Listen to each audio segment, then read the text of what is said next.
Post-debate coverage for the 18th Republican debate in a row. No, okay, fine. It's the third one, but it feels like they have 18 ones for every Democratic debate. Okay, so let's do our standard analysis here. We're going to do a summary of the debate at the end, but we do have these categories. I'm curious what everybody thought here. On the first couple, I have very strong opinions, and then on some, I'm looking forward to what you guys have to say. The ones I have strong opinions on, I'm not really looking forward to your opinions because I'm right. So that's the kind of honesty you don't get on that stage. Right. You start with your strong opinion. Okay, all right. Who was the biggest winner of this Republican debate? I think that it was Marco Rubio. I think a lot of the candidates kind of disappeared into the woodwork. I think there's an argument, believe it or not, and we can debate this, on Donald Trump being a big winner of this debate. But Rubio came out forceful. Jeb Bush tried to attack him. He finished him. I mean, he did a finishing move where Jeb Bush was on the ground like, oh, shit, what happened to my heart? like it'd been ripped out of his chest. He came across as strong, but establishment throughout. Somebody needs to solidify the establishment, dollars, really more than anything else, so they can go get the vote. And that, at this point, looks like Rubio as Jeb fates. That's my thoughts on biggest winner. What do you guys think? It seems as though Rubio exactly won that exchange. It was a key exchange with Jeb because it looked as though Jeb had begun what was a biting slice into him, and ultimately Rubio reversed it. So you get credit not only for winning the exchange, but for reversing an exchange that looked like it was going to knock you out. Kasich came on strong, and I was surprised at how strong he came up. But we were talking about it during the debate. It was wonky, and ultimately he just got lost. And I think your word, these aren't exactly your words, but the notion that many candidates faded away. I think you said faded into the woodwork. Yes, that's the problem. In this group, I think Rubio probably is the only standout. Carly Fiorina tried to repeat her success. I just don't think she did.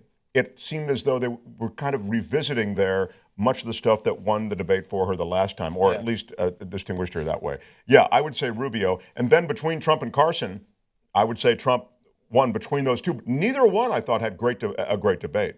Yeah. No, I think Trump was one of the winners because I came out of this debate thinking this is a contest between Trump and Rubio. I mean, that's my sense of it coming out of the debate. You got the anti-establishment guy at this point is Trump. I thought he scored a nice points with the super PAC, anti-super PAC speech there. They almost applauded. He almost got Republican audience to go like, yeah, wait, why are they buying off all the rest of you, right?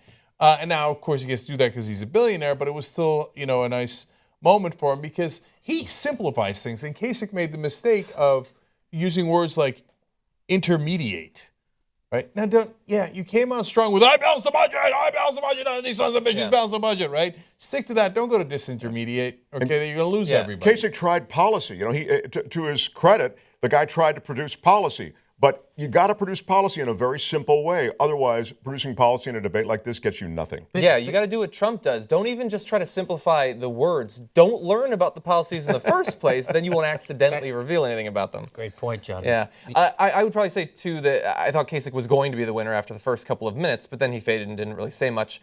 I guess I would say Rubio. If there is a runner-up, I would say that between Trump and Carson, I would probably give this to Carson, not because I think he did well, but because everybody thought he did well in the past ones. He did at least as well this time, and Trump spoke a third as much as he normally does. So I would say out of the two, this was a win for Carson. But probably Rubio. He sounded less creepy and awkward than the others. Yeah. I don't know. And I think that Christie did the best he will do. I think that he is trying his I'm going to appeal to the regular person thing. I don't think that it worked. I think that this will be his peak. It's just a very, very low peak. And I think that this might be your last debate. Wow. Well, I'm not going to sit here and take that question from the liberal media about winners and losers. Why don't we talk about the hair? So I don't give a shit. Did Rubio do better or Rand Paul look like a knucklehead? Gotchas. By the way, Rand Paul just might as well just fade into the scenery. He is unbelievable. It is like, and then Jeb Bush is like watching Potsy from the Happy Days. And he's like, no, well, every time you throw him a question, holy fuck, I didn't see that coming. What are you talking about? I don't know what the fuck's going on. Come on. He's got all those Bush mannerisms that people like. He does that shit and by the way, he's a little cross-eyed and beady-eyed too. He's more beady-eyed than Carly Fiorina. So he's gonna. So how can you see her eyes? You can't. I don't know. But I think. Do you think Carly did a good job? I mean, She's my strobe candidate. And Once you mentioned the blinking, I couldn't stop fixating on the blinking. But who do you think won? I think that. I think I'll give you 10 to 1. Donald Trump won again. And the reason why he won was because every time he talks, he sounds nothing like the rest of those guys. Yeah, He sounds yep. absolutely. And if people Yes. are sick and tired of mainstream politicians, which they are, establishment, he is the guy. And so I even liked him. We all liked him more than everyone else on the stage. We liked him. Yeah, even So- though we're worried that he might bring us fascism, we liked him better than other guys. He's a huge winner, and by the sense, all he had to do was show we're having a 2-hour debate today because I fucking said so. That's oh my God, that goes right into his narrative that I'm a tough negotiator and I'm gonna make the Mexicans build that fucking fence, and I'm gonna stare down ISIS, and I'm gonna make Iran pay for shit, and I'm gonna get China's jobs back, and it all fits right. And he stood up to those goddamn liberal media and he fucking beat them. So How did Donald they not- Trump. And by the way, I hope Donald Trump wins the nomination because they've already said something like 34 or 5% of Republicans have already said they will not vote for him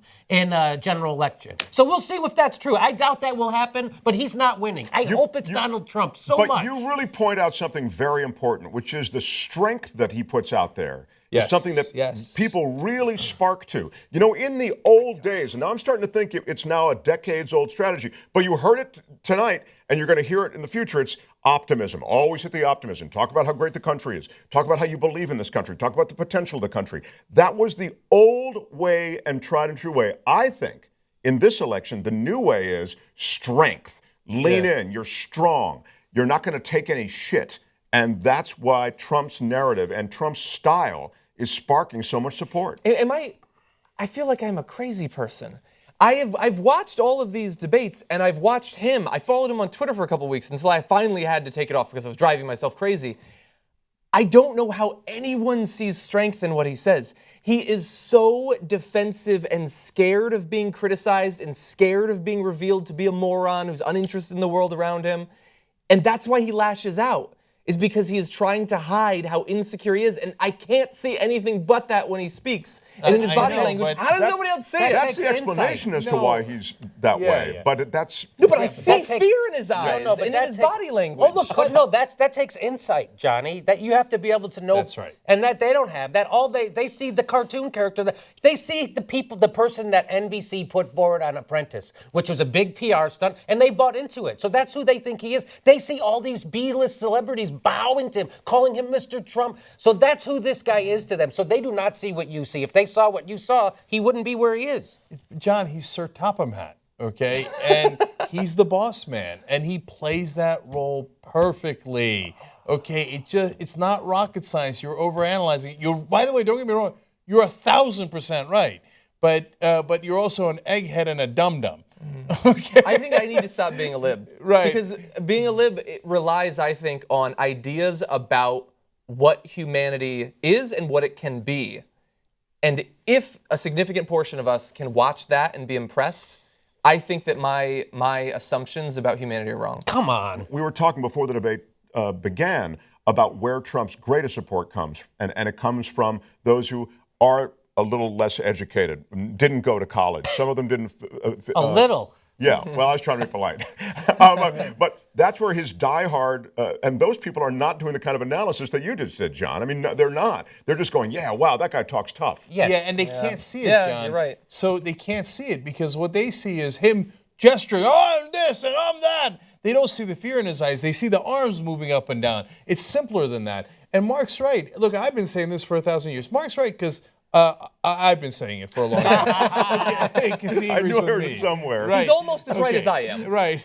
Because it's all about strength. It's always been about strength. And he does this. Right? Yes. And once he does that alpha male move, doesn't matter anything else, people go, yes, Mr. Trump. Yes, He's sir, a howler Mr. Trump. monkey, man. He No, is. He's a look, howler monkey. oh, that might be true. I've said this. Yeah. But Jimmy and Mark have swung me to say, yes, Rubio and Trump are definitely the co-winners of this debate.